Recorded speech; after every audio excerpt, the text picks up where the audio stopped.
Om Namo Bhagavate Vasudevaya. Om Namo Bhagavate Vasudevaya. Om Namo Bhagavate Vasudevaya.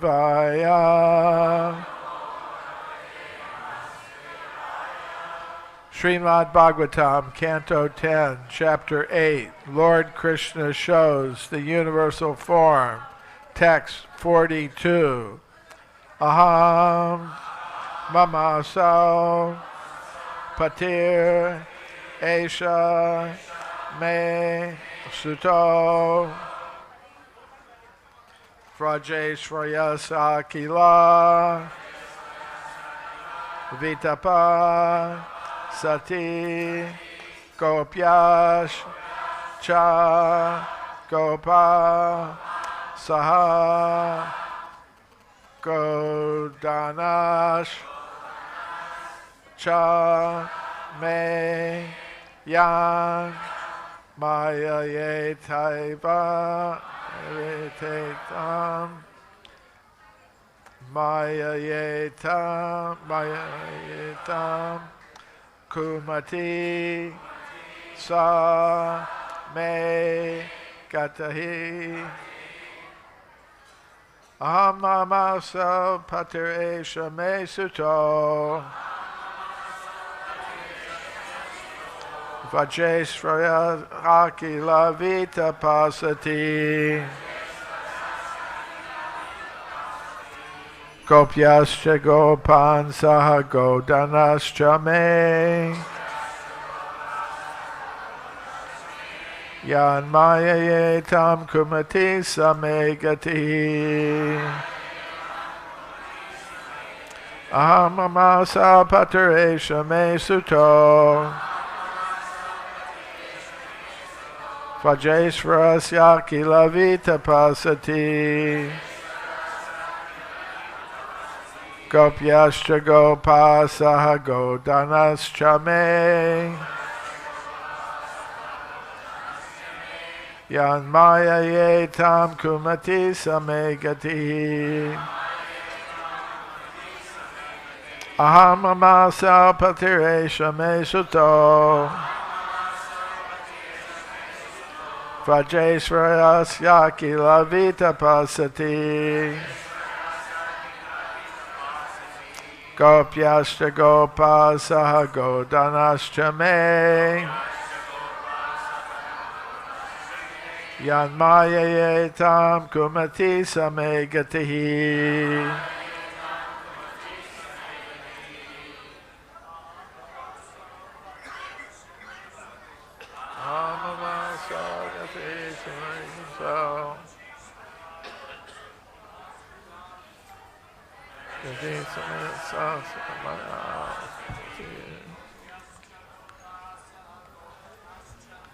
Gopyascha Gopa Saha Godanascha Me Ye Tam Samveti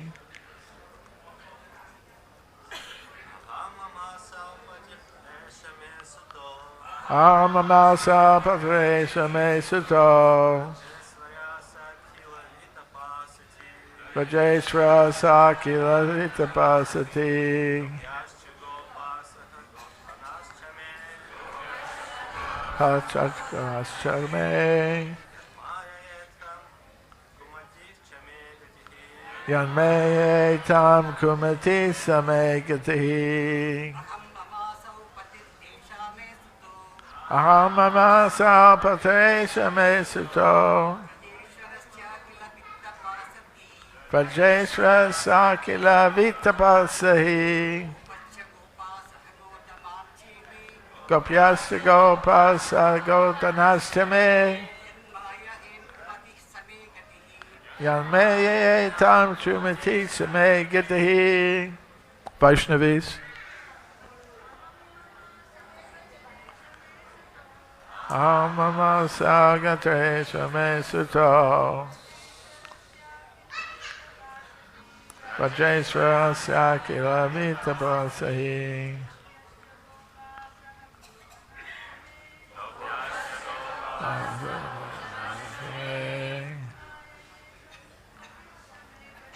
Yanmaya tam kumati samegatahi. Amana sambate samesuto. Vajrasarakila Sakila Vitapasati. Gopyasa Gopasa Godanashame. Yanmaya tam kumati samegatihi. Aham, my existence. I am something. Mama, my. Aso, Nanda Maharaj. Patihi, husband. Eshaha, this. Krishna. Me Sutaha is my son. Vraja Ishvarasya, of my husband, Nanda Maharaj. Akila Vitapa, I am the possessor of unlimited opulence and wealth. Sati, because I am his wife. Gopyaha cha, and all the damsels of the cowherd men. Gopaha, all the cowherd men are my subordinates. Sahago danaha cha, with the cows and calves. Me, my. Yanmaya, all such things addressed by me are, after all, given by the mercy of the Supreme. Itam, thus, kumatihi, I am wrongly thinking, they are my possessions. Samegatahi, he is therefore my only shelter. I am simply instrumental. Translation and purport by His Divine Grace A.C. Bhaktivedanta Swami Prabhupada. Translation. It is by the influence of the Supreme Lord's Maya that I am wrongly thinking that Nanda Maharaj is my husband, that Krishna is my son, and that because I am the queen of Nanda Maharaj, all the wealth of cows and calves are my possessions, and all the cowherd men and their wives are my subjects. Actually, I also am eternally subordinate to the Supreme Lord. He is my ultimate shelter. Purport. Following in the footsteps of Mother Yashoda, everyone should follow this mentality of renunciation. Whatever wealth, opulence, or whatever else we may possess belongs not to us, but to the Supreme Personality of Godhead, who is the ultimate shelter of everyone and the ultimate owner of everything. As stated by the Lord Himself in Bhagavad Gita 5:29, Bhaktaram Yagyatapasam Sarvaloke Maheshwaram Suridam Sarva Bhutanam Gyatvamam Shantim Richtiti. Quote, the sages, knowing me as the ultimate purpose of all sacrifices and austerities, the Supreme Lord of all planets and demigods, and the benefactor and well-wisher of all living entities, attains peace from the pangs of material miseries. End quote. We should not be proud of our possessions, as expressed by Mother Yashoda herein, I am not the owner of possessions, the opulent wife of Nanda Maharaj. The estate, the possessions, the cows and calves, and the subjects like the gopis and cowherd men are all given to me. One should give up thinking of my possessions, my son, and my husband. Janasya Mahoyam Aham Mameti. Nothing belongs to anyone but the Supreme Lord. Only because of illusion do we wrongly think, I am existing, or everything belongs to me. Thus, Mother Yashoda completely surrendered unto the Supreme Lord. For the moment, she was rather disappointed, thinking, my endeavors to protect my son by charity and other auspicious activities are useless. The Supreme Lord has given me many things, but unless he takes charge of everything, there is no assurance of protection. I must therefore ultimately seek shelter of the Supreme Personality of Godhead. As stated by Prahlad Maharaj, Bhagavatam 7.9.19, Balasya Neha Sharanam Pitaral Nishringa. A father and mother cannot ultimately take care of their children. Atotriya Shepta Sutapta Vitaya Janasya Mahoyam Aham Ameti. Bhagavatam 5.5.8. One's land, home, wealth, and all of one's possessions belong to the Supreme Personality of Godhead, although we wrongly think, I am this, and these things are mine. Om Jnana Timirandasya Gananjana Shalakaya Chakshuran Militam Yena Tasmai Shri Gurave Namaha. Sri Krishna Chaitanya Prabhu Nityananda Sri Advaita Gadadhar Srivasadi Gaur Bhaktivinoda. Hare Krishna Krishna Krishna Hare Hare, Hare Rama Rama Rama Hare Hare.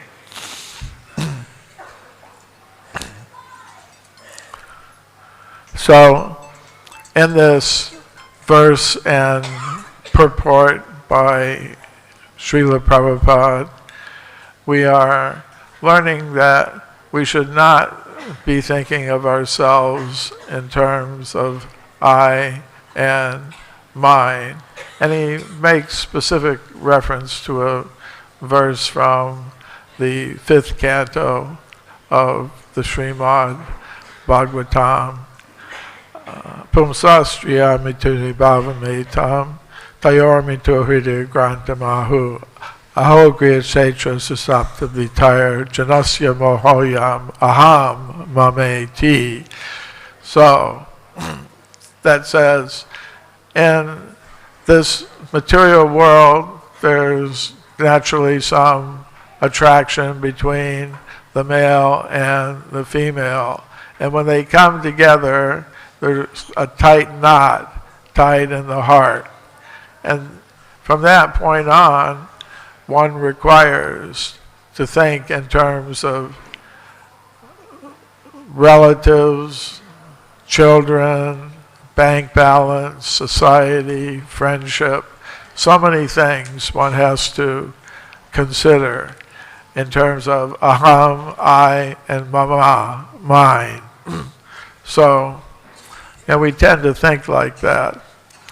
But there is a sense in the practice of bhakti yoga in which we can legitimately think in terms of I and mine.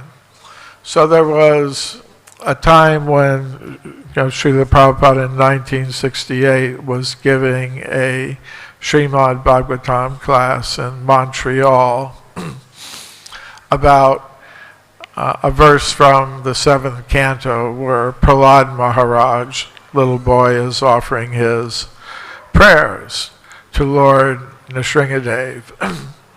And then the class, Srila Prabhupada was saying, Prahlad is saying, "Oh my Lord, oh my God, please accept my humble obeisances." So during the question time, one of Srila Prabhupada's disciples, Himavati Dasi, asked him, "Well, we're devotees, we're not supposed to possess anything, so why is Prahlad saying, 'My God'?" So Srila Prabhupada was said in reply, what you're thinking, you can't say that. And she was explaining again, the devotee doesn't own anything. I mean, like it's said in the Upanishad, Ishavasyam idam sarvam yakanchad jagatam jagat. Everything is the property of the Supreme Personality of Godhead. The devotee is akinchana, doesn't possess anything. So how can we say, "My God"? And Srila Prabhupada explained, no, it's not exactly like that. With some material thing, if we say mine, then it doesn't belong to somebody else. Like, there are, Srila Prabhupada gave some examples. So there are thousands of women walking around, but I think that one, that's my wife. So not anybody else's, unless maybe you're Draupadi. More than one husband. So, or just like out in front of the temple, there are thousands of pairs of shoes sitting along the walkway. But I know one of those pairs of shoes is mine. The other thousands and thousands of shoes, I don't care about. You can take them all up, throw them all away. But if you take my Birkenstocks, then I care about that.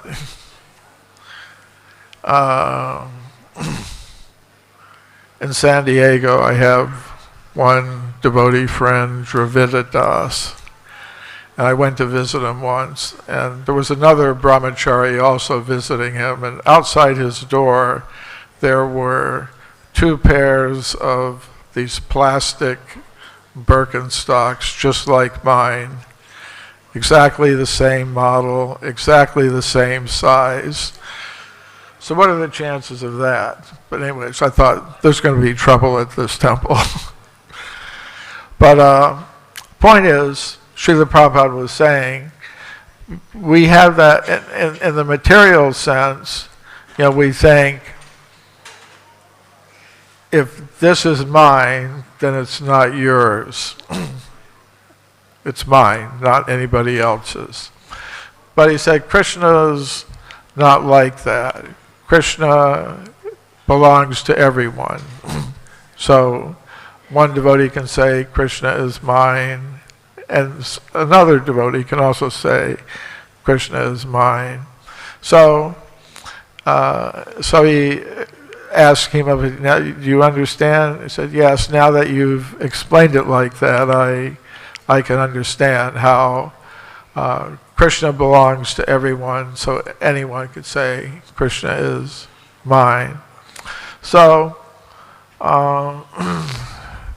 in that sense, we can speak in those terms. And then Srila Prabhupada replied to Himavati, "Yes, he's mine, he's yours, he's everyone's. That's all."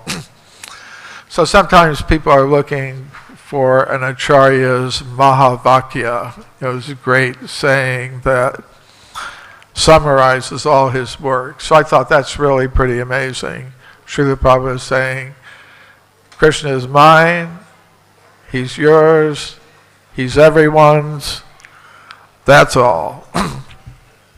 So if we can understand that, there's a legitimate sense in which we can say, yes, I'm Krishna's, and Krishna is mine.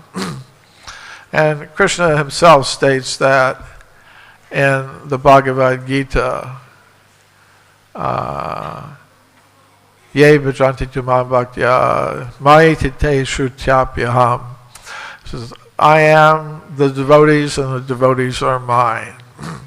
So in that sense we can have a sense of aham mameti. So then we'll use everything in Krishna's service. So in that sense we can say, yes, I'm Jivaras Rupahoy Krishnera Nityadas. I'm an eternal servant of Krishna, and everything that I have is Krishna's, ultimately. So I'm going to speak about something, another topic now.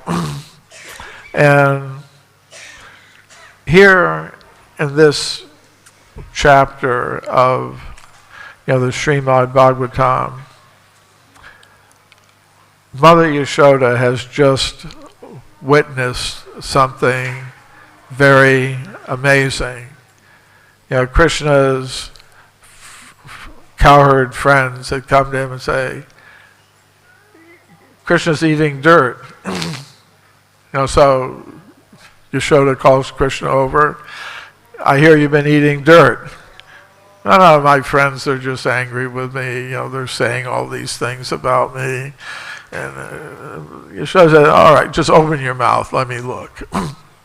She looks inside, and then she sees herself, everything, the planets, she sees the universal form of Krishna inside Krishna's mouth. And then she's become bewildered like this.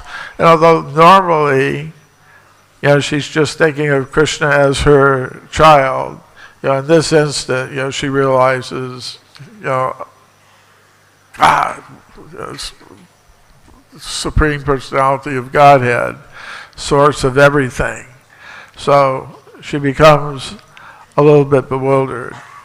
And it's actually stated in text 44 of this chapter.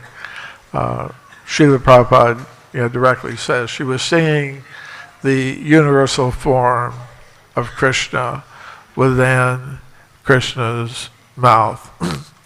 So there are many descriptions of the Virat Rupa, or the universal form of Krishna, throughout the Srimad Bhagavatam. And in the 5th canto especially, there's a description of the Virat Rupa. Actually, the 11 chapters of the 5th canto of the Srimad Bhagavatam that deal with cosmology, the description of Bhumandala. It's stated at the beginning of those chapters and at the end of them that they are descriptions of a universal form, or Virat Rupa. And elsewhere in the Srimad Bhagavatam, the contemplation of the Virat Rupa, the universal form of the Lord, as described in these various parts of the Bhagavatam.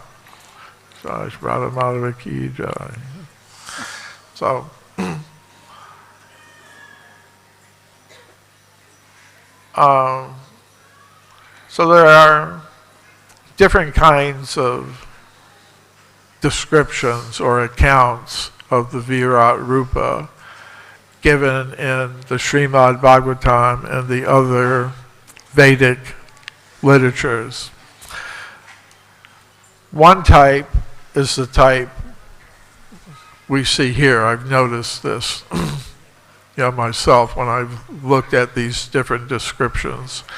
Some, like this, are accounts where a devotee witnesses, personally experiences, in 3D multi-dimensional reality, the actual universal form. Like Arjuna also directly experienced Krishna in his universal form. Of course, Krishna said, you want to see the universal form, well, you normally can't perceive it, but I'll give you divine vision, he told Arjuna, so that you can see it. So that's one kind of account of the universal form. And another type is where, and this is true of the 5th canto description of Krishna's universal form given in the cosmology chapters.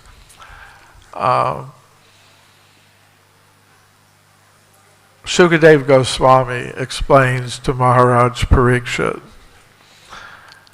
I'm telling you this. I mean, first of all, he says, and the very first thing he says, it's really impossible to describe this universal form, even if you have a lifetime as long as Lord Brahma's. And Lord Brahma has a very long lifetime. He's got a day, his kalpa, his day is 4,320,000,000 years. And that's only half of it. Like we say, a day means a day and a night. So you have a kalpa, a day of Brahma, 4,320,000,000 years, plus the night of Brahma, 4,320,000,000 years, total of 8,640,000,000 years. And you take that times 30, that's a month of Brahma, times 12, that's a year of Brahma, times 100, that's a lifetime of Brahma, 100 years. That's 311,040,000,000,000 years. So,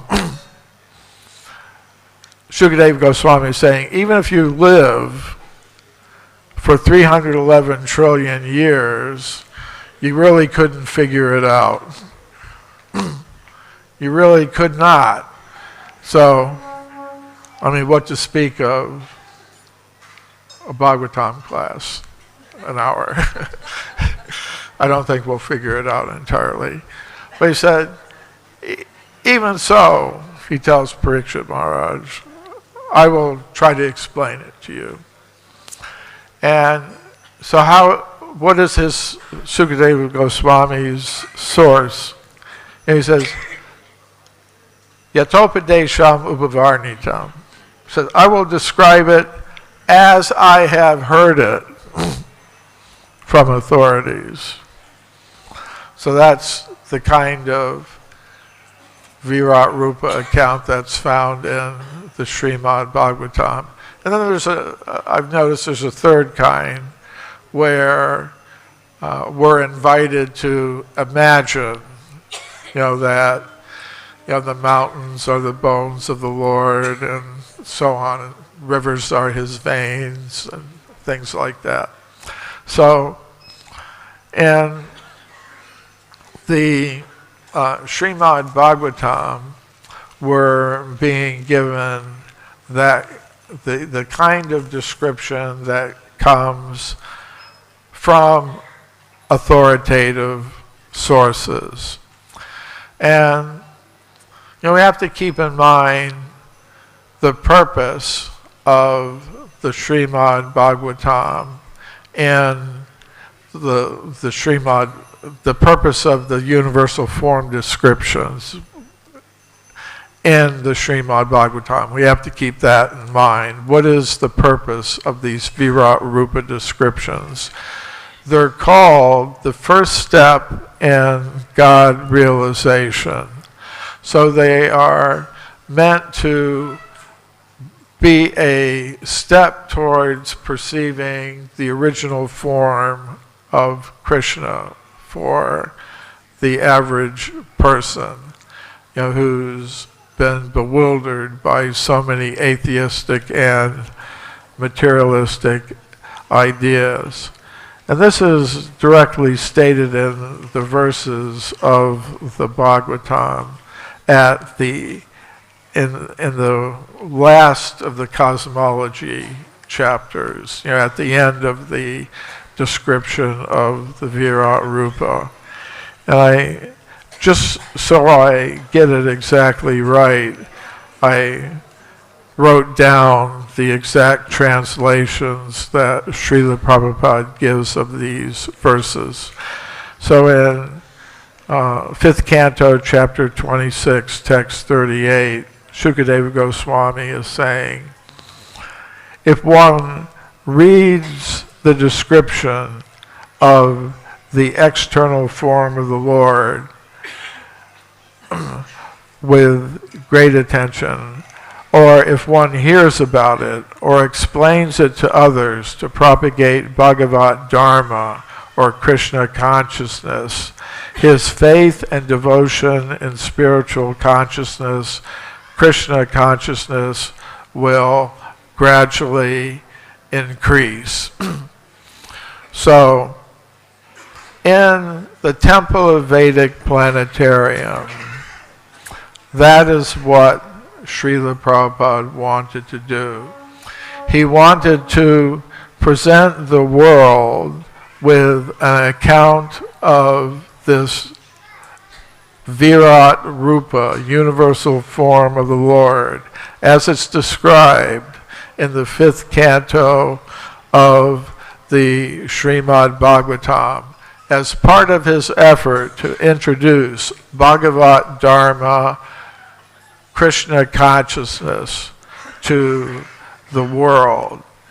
And the Srimad Bhagavatam is saying, if we participate in that effort to explain this universal form of the Lord, the Srimad Bhagavatam 5th canto descriptions of Bhumandala, the universe, if we cooperate with Srila Prabhupada in his effort to demonstrate this, explain it, and present it to the world for the purpose of increasing Bhagavat Dharma, propagating Bhagavat Dharma, Krishna consciousness, then the result will be our faith and devotion in spiritual consciousness, Krishna consciousness, will gradually increase.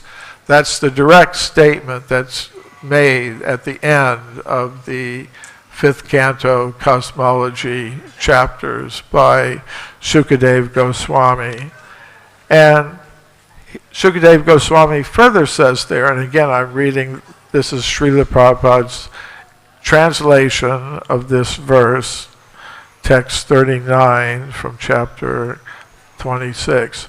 An aspiring devotee should just control his mind by thinking of the Virat Rupa, this gigantic universal form of the Lord, and then gradually think of the form of Krishna after hearing of both forms. Thus one's mind is fixed in samadhi. By devotional service, one can then realize the spiritual form of the Lord, which is the destination of devotees. Thus, his life becomes successful. So, Srila Prabhupada is saying, we should hear of both forms of the Lord. The universal form of the Lord, the description of Bhumandala given in the 5th canto of the Srimad Bhagavatam, and the form of Krishna. We should hear about both of them. And if we do so, then we will take up in all seriousness the practice of devotional service. He said that's actual samadhi. So, That is the actual purpose of the temple of the Vedic planetarium, to present to the world both of these features of the Supreme Personality of Godhead. His form as the universe. If people can learn to accept that we're not just accidental creatures living in an accidental universe, which is what they're being taught all over the world. What are you? Well, you're just a machine made of molecules that somehow or other came into existence in an accidental universe that has no purpose. Asatyama pratishtam te jagat ahur anishvaram. Krishna says in the 16th chapter of the Bhagavad Gita, describing the demoniac mentality. Yes, everything's just an accident. There is no God in control of the universe. It's all ours. We can do whatever we like with it. And you see what they're doing, what they're doing with it. So, a different vision is actually required. So if by presenting this universal form of the Lord, which will be manifested in the chandelier of the fifth canto cosmology that Srila Prabhupada wanted in the main dome of the Temple of Vedic Planetarium, if that is presented to people and it's properly explained to them in the accompanying museum and planetarium theater, that will be their first step in God realization. That's the vision of the Srimad Bhagavatam. And that's why that description is there in so many places. The universal form of the Lord is described. If that's there, and the form of Krishna is also there, the original form of Krishna, then everything is complete. You know, that's the whole message of Srimad Bhagavatam. So we're being given an opportunity to cooperate with Srila Prabhupada and his idea to present this vision to the world in our world headquarters, Sri Mayapur Dham. So I'm going to end with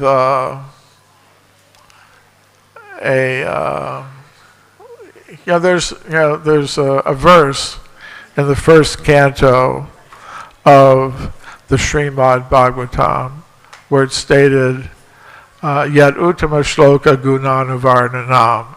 The Supreme Lord is glorified by choice verses, Uttama Shloka, the best shlokas.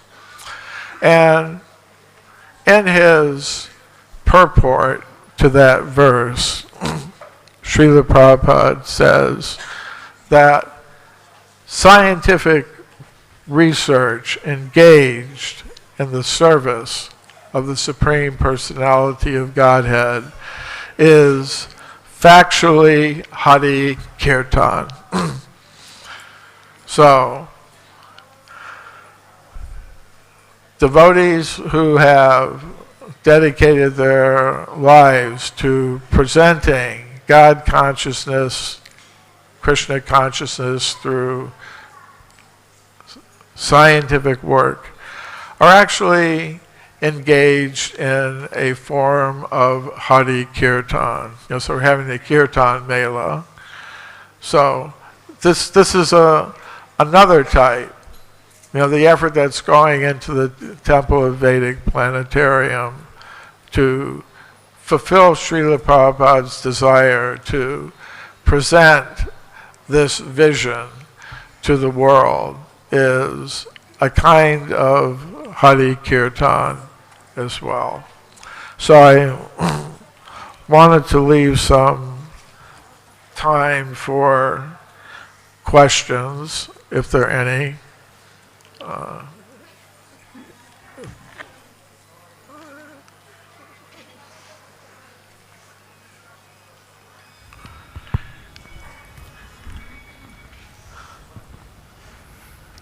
Hare Krishna Prabhuji, thank you very much. This wonderful class. Arjuna's relationship with Krishna is on the level of friendship, Sakya Rasa. Yes. And is already having a higher relationship with Krishna. And he also wanted to see the two-handed form. I mean, that is a higher rasa.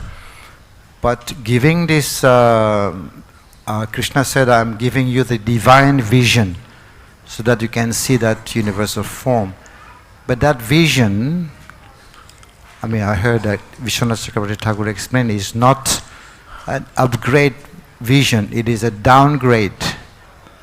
Because Arjuna already having a relationship, higher relationship with Krishna, Sakya Rasa. So this vision that Krishna gave is not necessarily a upgrade, it is a downgrade vision. So, and some comments on this? Yes, it's a very good question. Srila Prabhupada explains in his purports about this that it was part of the whole pastime that Arjuna, although he was already established in a loving relationship with Krishna as his friend, he was, for the purpose of instructing the people in general, put into such a position that he was behaving as if not already fixed in a loving, devotional relationship with Krishna as his eternal friend. So it's part of that whole development. So he was, I mean, Krishna was trying to persuade him to fight. Arjuna was manifesting some doubt. If I kill my relatives and teachers and gurus, then so many things will happen, and I'm not selfish. I don't desire this for myself.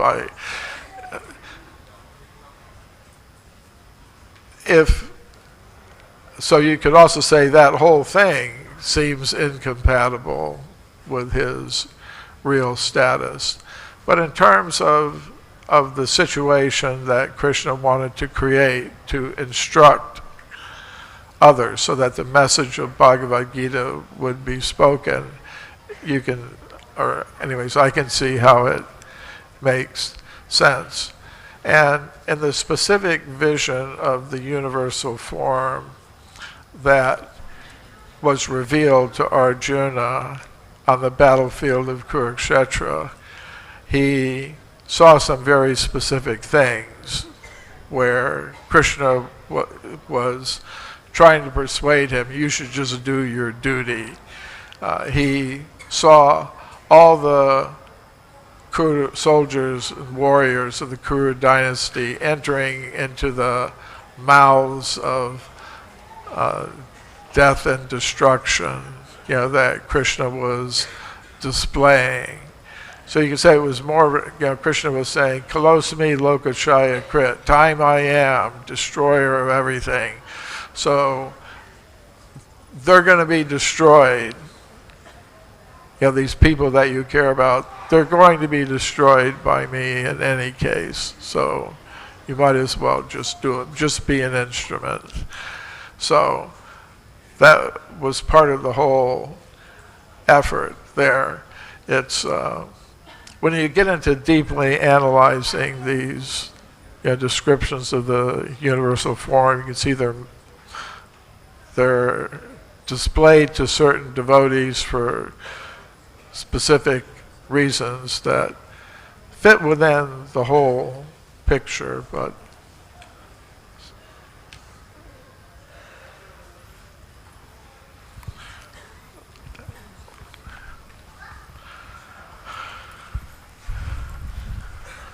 Hare Krishna. The Srimad Bhagavatam lectures that we have been hearing have been on the theme of unity in diversity. And because you are a member of the Shastric Advisory Council, I wanted to ask you this question. So the Vedic civilization, as presented by Srila Prabhupada in his Bhagavatam purports, are of hierarchy. It's hierarchical, right?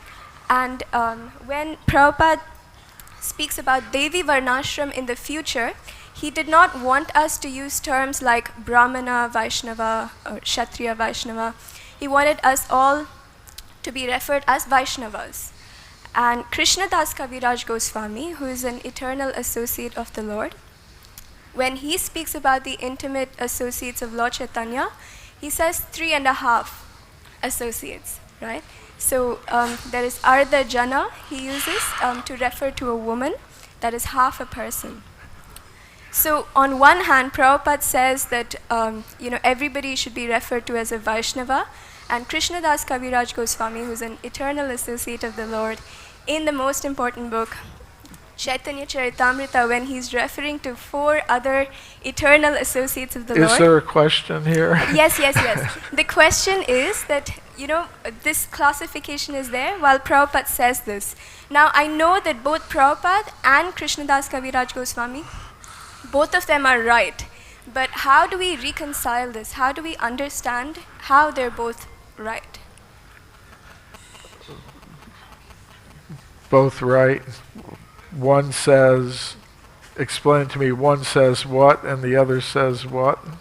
So Prabhupada says that for Devi Varnashram, because it's hierarchical, but in Devi Varnashram in the future, that we should all be referred to as Vaishnavas, not like Brahmana Vaishnava, Kshatriya Vaishnava, etc. Yes. But when Krishnadas Kaviraj Goswami, he speaks in the Chaitanya Charitamrita, he says 3.5. When he's referring to a woman, he says Ardha Jana, half a person. So we know both are right, but how can we understand this? Oh. If one had a lifetime as long as Lord Brahma, one might not find the answers to all these questions. But, in a simple way, we have our Sanatana Dharma, our eternal duties, and we have our Naimittika Dharma, our temporary duties related to the physical embodiment that we are compelled to take in this material world. So, in terms of Sanatana Dharma, there is, Krishna says, Mamaimam so jiva loke, jiva bhuta sanatana. Everyone, all the jivas, they belong to me, they're my property, and he doesn't make any distinction there. According to the vision of Naimittika Dharma, there may be some discrimination.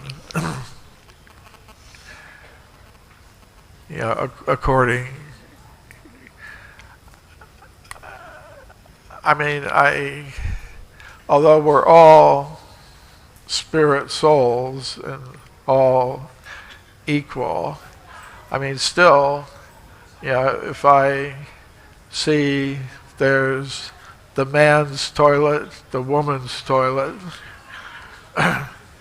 I go to the man's.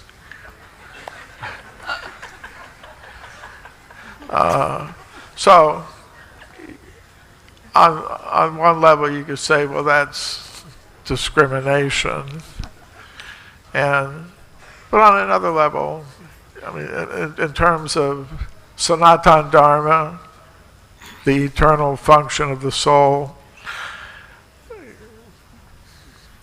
not so important. But in terms of functioning in the actual situation in which we find ourselves, then some discrimination has to be there in terms of Naimittika Dharma, our temporary duties within this material world in this embodiment. And then it can become also a big discussion. What's half of infinity? It's also infinity. Something else. I have a question here. Okay. So, is the All back? right. Is All the right. I back? was kind of going to go back and forth. Is that all right? Yeah. I know. I deliberately look over here to see if there's questions from this side. So I will go back and forth, and you'll be next.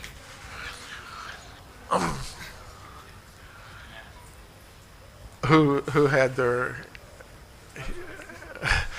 Okay, I missed who had their hand up first, so work it out among yourselves like good Vaishnavas.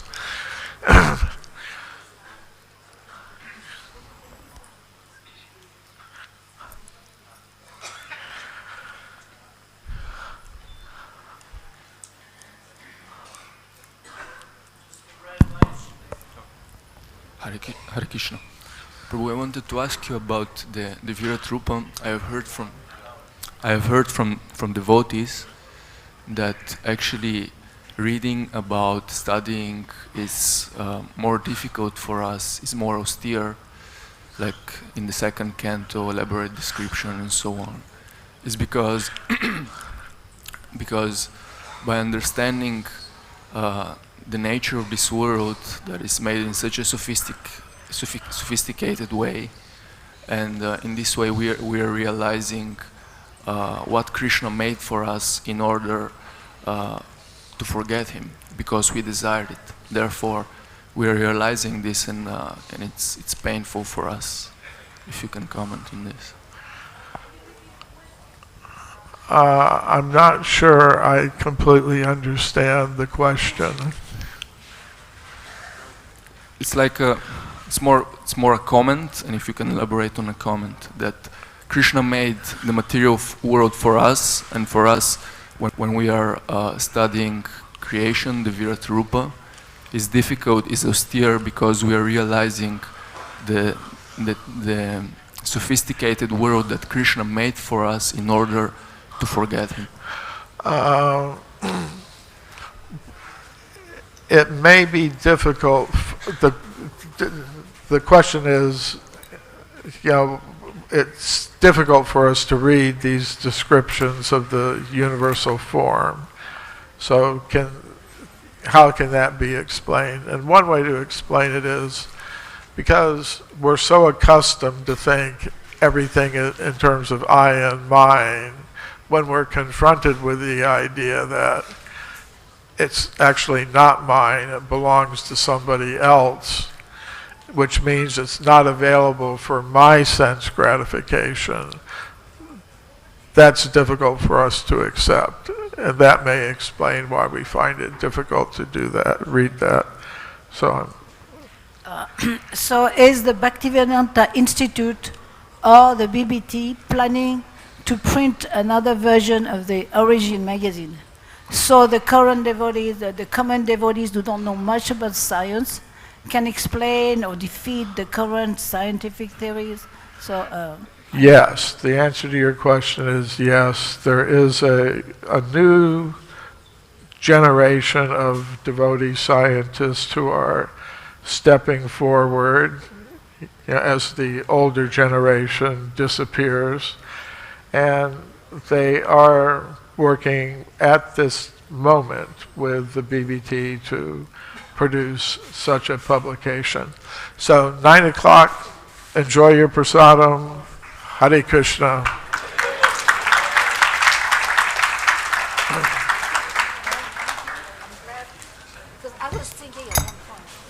doing a magazine.